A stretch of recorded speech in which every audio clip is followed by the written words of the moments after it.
నిజామాబాద్ జిల్లాలో బీఆర్ఎస్లోకి వలసల జోరు కొనసాగుతుంది. బాన్స్వాడ నియోజకవర్గం పోతుంగల మండలానికి చెందిన వివిధ పార్టీలకు చెందిన ప్రజాప్రతినిధులు, నాయకులు, కార్యకర్తలు పెద్ద సంఖ్యలో నియోజకవర్గ బీఆర్ఎస్ ఇన్ఛార్జ్ పోచారం సురేందర్ రెడ్డి సమక్షంలో గులాబీ గూటికి చేరారు.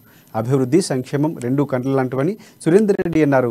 వాటిని చూస్తే పలు పార్టీల నాయకులు, కార్యకర్తలు గులాబీ పార్టీలోకి వలసలు వస్తున్నారని అన్నారు.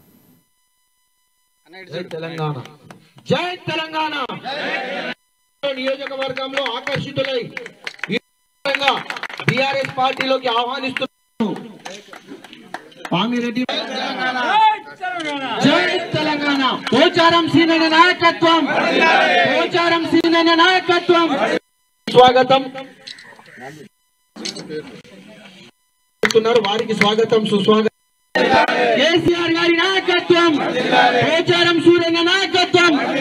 జై తెలంగాణ, జై తెలంగాణ, జై